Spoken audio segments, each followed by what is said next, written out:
The Imperial Judiciary is trying to commandeer the U.S. military from President Trump. Hello, this is Robert Romano, Executive Director of Americans for Limited Government and Americans for Limited Government Foundation. Hit that subscribe button. Today, we're going to be talking about yet another court ruling from the U.S. District Court from the District of Columbia.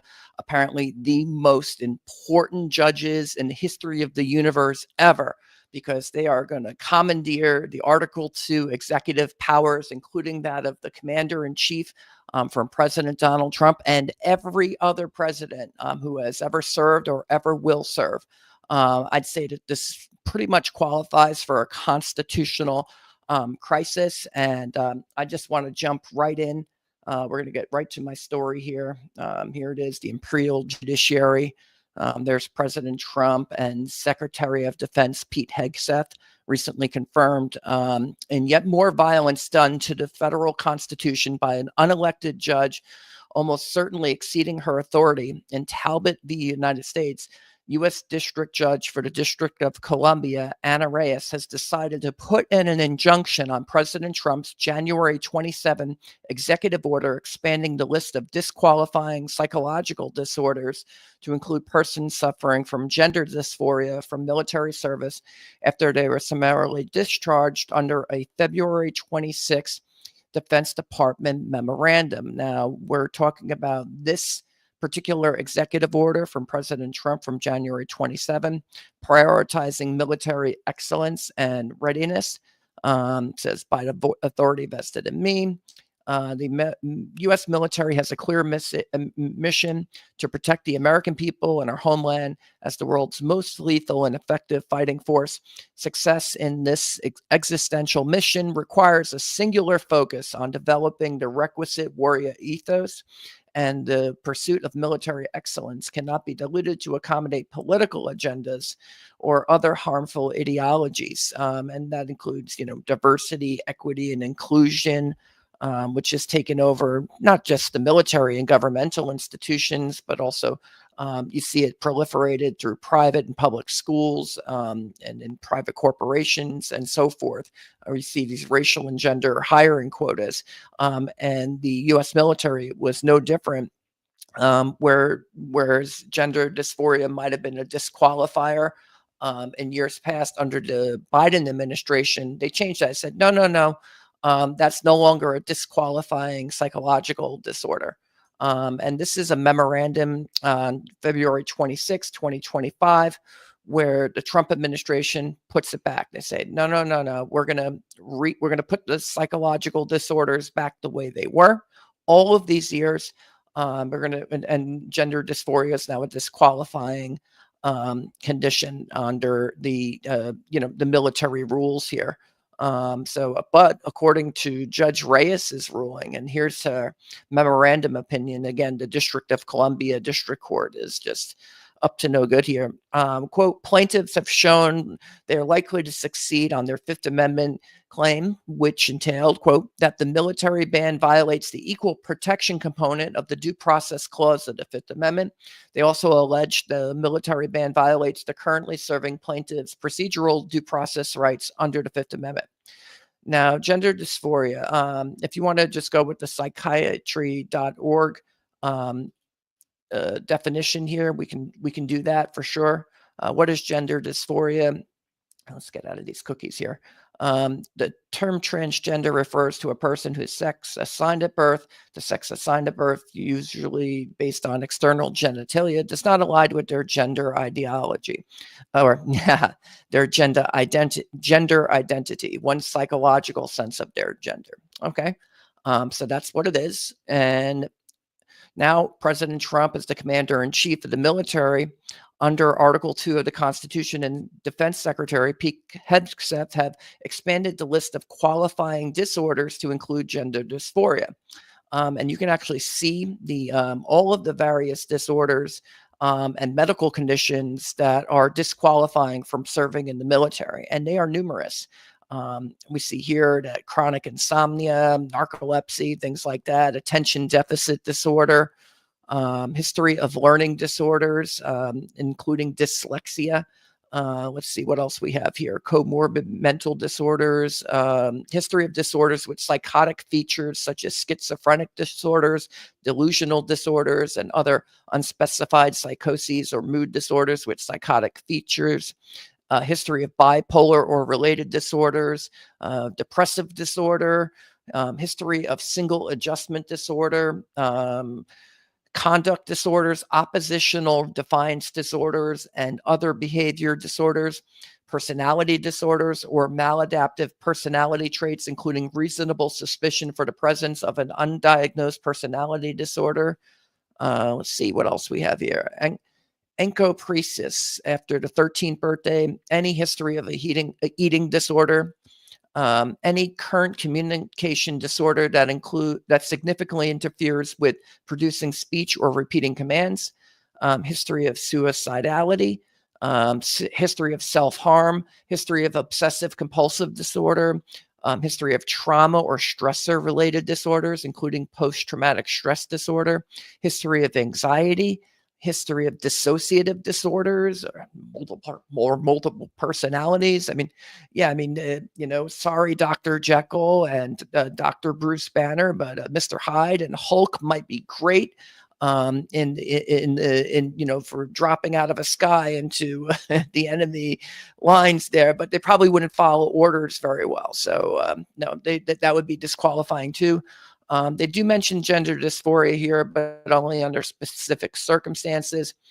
History of substance-related or addictive disorders, prescription of psychotropic medication within the previous 36 months.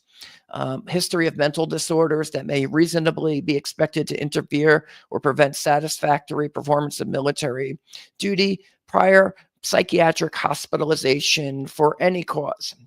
And that's just the psychological disorders. And so clearly they're not merely saying that nobody with gender dysphoria can do. You've got all these other disorders that we just went through that are basically disqualifying, but there are physical conditions as well. For example, being overweight.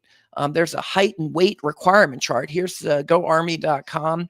And, there's a maximum weight that you can be based upon your height in inches. So for example, men's height chart. So say you're, let's see, max weight in pounds. Yeah. Ages 18 to 17 to 20, 21 to 27, 28 to 39, and 40 and above. So if you're 69 inches and you're if you're 69 inches and you're 17 to 20, you have to be 175 pounds. And then up to the age of 40, you would have to be no more than 186 pounds. And so them's the rules. So if you're morbidly obese, you cannot serve in the Army. And so are all of the people suffering from these conditions, whether being overweight or having asthma, paralysis, or dissociative disorders, or bipolar disorder, or gender dysphoria, is everyone being discriminated against under the Fifth Amendment? I think that's the fantasy that's being indulged by Judge Reyes here. The fact is, not everyone gets to serve. I mean, I had anxiety when I was a younger man. I guess I wouldn't have qualified either. And under the Article 2, it is the commander-in-chief and the chain of command who makes the determination who is fit to serve. This is affirmed by statute in 10 U.S. Code Section 136B. We have that right here. Under Secretary of Defense for Personnel and Readiness. Under B, it says, subject to the authority, direction, and control of the Secretary of Defense, the Undersecretary of Defense for Personnel and Readiness shall perform such duties and exercise such powers as the Secretary of Defense may prescribe in the areas of military readiness, total force management, military and civilian personnel requirements, military and civilian personnel training, military and civilian family matters, exchange, commissary, and non-appropriated fund activities, personnel requirements for weapons support, National Guard and Reserve components, and health affairs. So I'm saying this is a core Article 2 responsibility of the executive branch. And the president and the secretary of defense could even perform this without any, legislative grant, but having it only serves to bolster President Trump and Secretary Hegseth's argument that the executive branch alone makes the determination of which conditions are disqualifying. There's no equal protection claims as it relates to sex or gender in the military. In fact, women in the military was not regularized until 1948 by the Women's Armed Services Integration Act. And you can see that here, Act of Congress. This was signed into law by Harry Truman. But even with their inclusion, most women, based on strength requirements, might not, for example, be suitable for a combat role. And there is no equal protection claim under the Fifth Amendment that would be required to put them into those positions. So, I mean, if you can, if someone has a Fifth Amendment claim to be into the military, even if they don't meet the physical or psychological requirements, well, what about women in combat roles? Do they have a Fifth Amendment role, right to be on the front lines, endangering themselves and those of their comrades? I think not. If they're not fit to serve in combat, they're just not fit to serve in combat. That is the discretion of the commanding officer, because these are matters of life and death and national security. So yeah, they would not be required under the Fifth Amendment to put them there, because there's no Fifth Amendment right to serve in combat. Or Congress could repeal that law and make war exclusively a male affair, which it mostly is anyways. Almost 83% of the Department of Defense enlisted personnel are going to be, basically men. That's generally true. So I think that it just is what it is. I mean, mostly men serve in the military. So yeah, if you wanted to roll it back and say, no, just men in the military, I think you could do that too. Um, Now, you know what members of the military also really don't get to claim? Viewpoint discrimination under the First Amendment, for example, whether in civilian or non-civilian roles, and federal employees too. Federal government employees have to take an oath to protect and defend the Constitution of the United States, and to be adverse to the enemies of the United States.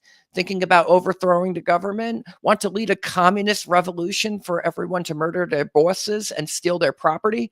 Well, you might not be able to serve in government or the military. Certainly, these are protected viewpoints under the First Amendment, provided you don't act on them and pose an imminent danger, and violating a bunch of federal and state laws too. But they are probably absolutely disqualifying to serve in government, whether on the civilian side or in the military. And they should be. They shouldn't have to question your loyalty. When you go into government service and you're coming into one of these political appointments and the new Trump administration, well, a federal investigator is going to come. Rick Manning just went. Now, he probably got his background checked on already, but someone might call me and say, hey, we need to do his background check. We wouldn't be the first time we've had a former ALG employee going into the federal government, and then one of the investigators has to come and ask me a bunch of questions about whether, they might have to ask, is Rick Manning loyal to the United States? The answer will be, of course he is. But if somebody wasn't and then they were barred from serving, that is not a violation of the First Amendment, as the compelling interest of the executive to have enlisted members and officers of the military or the federal government, just regular civilians, to be loyal to the United States and not to be a communist or a fascist ideologue trumps any claims of free speech. Or to adhere to the enemies of the United States. As an aside, the same might be said for anyone here on a visa, student or otherwise, who are adhering to terrorist organizations like Hamas and Islamic State and so forth. Certainly, there are First Amendment protections to say and think what you want while being on U.S. soil, but being disloyal to the United States and, supporting terrorist organizations is a legitimate criterion for removal from the United States of non-citizens. It's one of those things where, whether you're talking about a visa or security clearance or serving in the military or working for the federal government, where viewpoint must be considered. It absolutely can be considered, and it's not a violation of the Bill of Rights. We do not apply the Bill of Rights to life or death national security decisions of this nature. and it just has to be that way. Trinidad, they don't get to claim a freedom of association right under the First Amendment either to shield themselves. Neither could Al-Qaeda, Islamic State, or anyone else to shield themselves from removal under the Alien Enemy Act, as President Trump is now removing drug cartel, narco terrorists from the United States summarily as enemies. And, he's proclaimed that there's an invasion taking place, and it has been for some years, and that those people are just going to be removed. And you could even have the president targeting them. They don't even need to be removed. The president could just send troops to attack their positions to repel the invasion. That's what the invocation of the Alien Enemy Act does. When you say there's an invasion, that means there's a military problem. President Lincoln, he executed the Civil War under the Insurrection Act. President Eisenhower, he desegregated public schools in Arkansas using the Insurrection Act. If you have a rebellion or there's some type of invasion, the president can send the military to deal with the problem. And that's what he's doing with the drug cartels. And they don't get any First Amendment claims. And by the way, all of the above would be disqualifying from serving in the military as well. Although for civilians, in terms of viewpoint, maybe they like these extremists and criminal factions and sympathize with them, fine, whatever. These might indeed be invoking constitutional rights. Having those viewpoints does not entitle one, however, to serve in the military when it comes to loyalty to the American flag. Where Judge Reyes errs, and what will almost certainly be overturned, is the presumption that the Fifth Amendment's requirements of equal protection and due process can easily be applied to proven medical and psychological conditions, but more so that local federal district judges can commandeer the U.S. military in this fashion to micromanagement the executive branch's most important function, protecting the United States from an attack and the manner in which it must be done. I think that they can't go this far. The U.S. district courts or circuit courts, for that matter, they're issuing these nationwide injunctions against things that the president absolutely has the power to do, both under law and under the Constitution as the commander-in-chief. I think that this is going a little bit too far here. And so this shouldn't be happening. The military is supposed to be deadly, not nice, and that's fine. Not everyone gets to stand on the wall. This is Robert Romano, Executive Director with Americans for Limited Government and Americans for Limited Government Foundation. Hit that subscribe button, ring the bell for notifications, and have a good day.